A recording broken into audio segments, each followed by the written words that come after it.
Все уже наверняка смотрели Дэдпула и Росомаху, поэтому время спойлеров закончилось и можно спокойно говорить об этом. Не знаю, как вы, но лично я был приятно удивлен показу разных вариаций Росомахи в фильме. Но знаете ли вы, к чему отсылались авторы и какая история скрывается за каждым из героев? Поэтому, без лишних дополнений, с вами, как всегда, у микрофона Макс, это канал Магика Гикс, ну а мы поехали!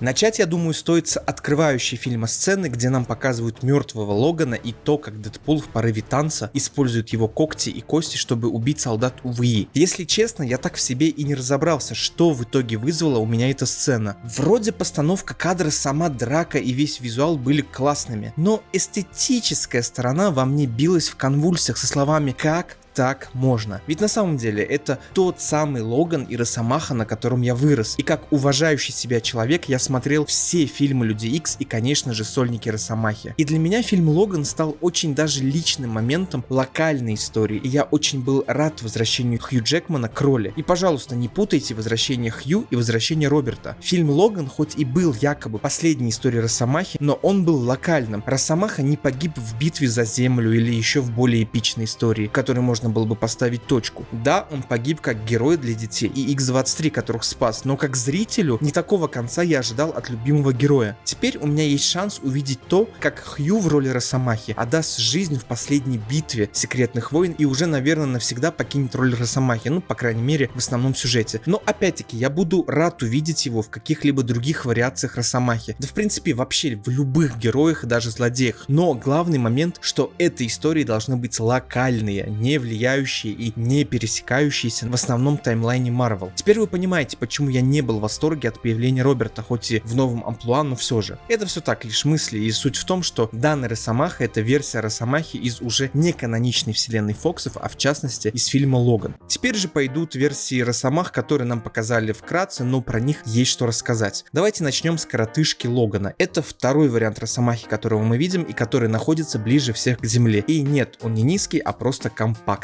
И да, это точная копия Хью Джекмана, правда наполовину, ввиду его роста. На самом деле, незнающий зритель при просмотре подумает, что прикол, маленький Росомаха, вкинули неплохо. А вот знающий понимает, что это прямая отсылка на то, что рост Росомахи в комиксе составлял всего лишь 160 сантиметров. Теперь представьте лица тех, кто это не знал, и представьте, как бы это реализовывалось в кино. Это было что-то из разряда хоббитов и людей из «Властелин колец». И представьте теперь всю брутальность Росомахи в роли Хью, но только при 160 сантиметрах. И да, учитывая адамантиевый скелет, учитывая рост, учитывая массивность, но это просто какой-то комок ярости. А так, для справки, рост Дэниела Рэдклиффа составляет 165 сантиметров. И по слухам, именно он должен был сыграть в этой сцене, но, видимо, режиссеру просто больше понравился вариант с коротышкой Логаном. Следующий же вариант Росомахи уже не такой низкий, но при этом достаточно интересный. И это Омега Росомаха. Про него я уже рассказывал в одном из своих видео, поэтому давайте просто пробежимся по основным моментам. Все действие данного Росомахи происходит в арке комиксов под названием «Эра Апокалипсиса», и опубликована данная арка была в далеком 95-м году. Если вкратце по сюжету, профессор Ксавье был убит в результате случайного инцидента со временем, что привело к значительным изменениям в хронологии вселенной. В результате этой смерти мир был захвачен тираном Апокалипсисом, который установил свою диктатуру, но многие мутанты отказались признавать его правление. Основная же сюжетная линия включала в себя попытки сопротивления свергнуть Апокалипсиса и восстановить мир под управлением мутантов. В конце концов, благодаря общим усилиям было предотвращено убийство Ксавьера, что привело к восстановлению исходной временной шкалы и прекращению диктатуры Апокалипсиса. Росомаха же, конечно, играл тут не последнюю роль. В начале арки Росомаха становится одним из первых членов команды Людей Икс, возглавляемой Магнето. Он быстро проявляет себя как эффективный боец, но его зверская натура и вспышки ярости требуют контроля. И только благодаря телепатическим способностям Джин Грей Логан держал себя в руках. Из-за этого у них сначала завязался крепкий союз, а потом уже романчик. Со временем Росомаха эволюционирует от неохотного участника Людей Икс до героического сопротивленца Апокалипсису. В одном из сражений Апокалипсис похищает Джин Грей, а Магнето, вместо того, чтобы спасти ее, запрещает всей команде ее спасать. Логан идет один и в схватке с Циклопом теряет руку.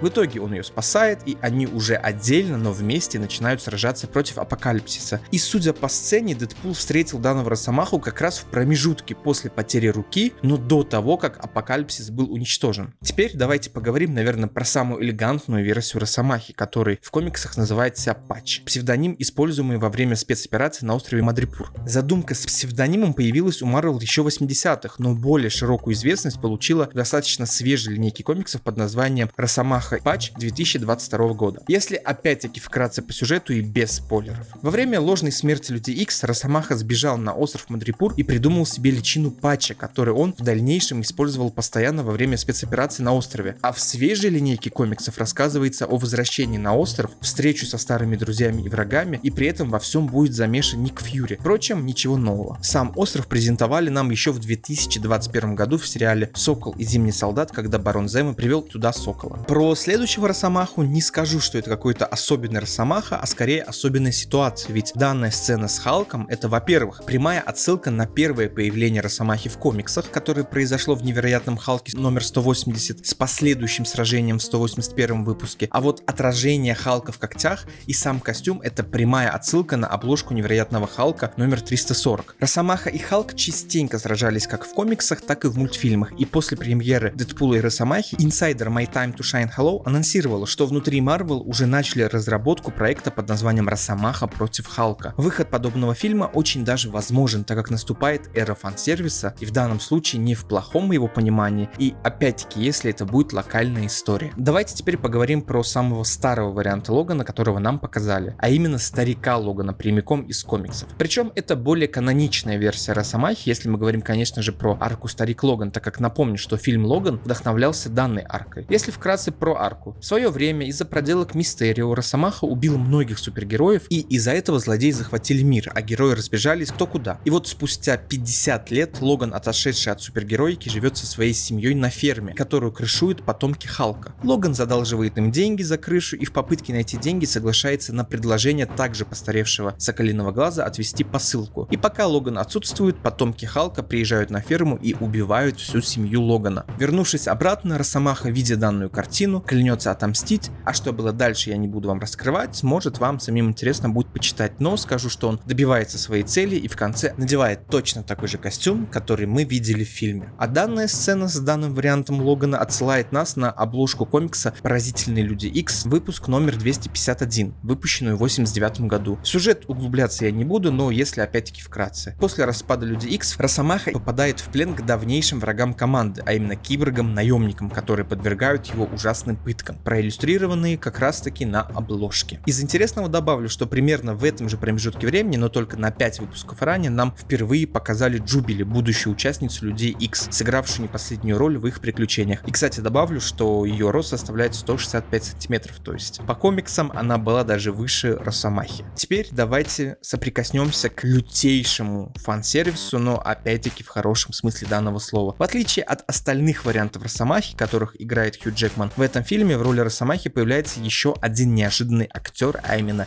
Генри Кавилл. И вот мы наконец получили то, что хотели. Из интересного можно добавить, что выбор Генри Кавилла на роль Росомахи отсылает к статусу актера как популярного фаната данного персонажа, подобно тому, как Джон Красинский был выбран на роль варианта Рида Ричардса, а также его действие в виде перезарядки отсылает на прошлые роли Кавилла. И вот мы подошли уже к основному Росомахе, про которого, если честно, мне добавить нечего, так как это его первое появление в фильмах, и все, что известно про него на данный момент, это было обговорено в самом фильме, а именно, что в его вселенной Логан всех подвел, так как однажды, когда он ушел выпивать в бар, другие Люди Икс подверглись нападению и были убиты людьми, что на самом деле странно. Как простые люди смогли убить всю команду Людей Икс? Вернувшись и обнаружив, что его друзья убиты, Росомаха впал в ярость берсерка, убив не только виновных, но и многих других, навсегда запятнав наследие Людей Икс, тем самым став изгоем. Скорее всего, его продолжат раскрывать вплоть до секретных войн, в которых он должен будет героически погибнуть, искупив вину за свою вселенную, так же, как это и произошло с паучком Гарфилда, спасшего МД паучка Холланда. Вот такой разборчик каждого Росомахи из фильма Дэдпул и Росомаха у нас вышел. Если я что-то пропустил или кого-то пропустил, не забываем поправлять меня, мои маленькие легионеры. И в целом, какой вариант Росомахи вам понравился больше? Жду вас в комментариях, а также не забываем про лайк и подписку. Если вам зайдет данное видео, то я с огромной вероятностью сделаю разбор всех Дэдпулов, которые мы увидели в фильме. С вами, как всегда, у микрофона был Макс.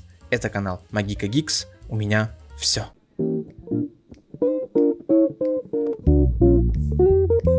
Thank you.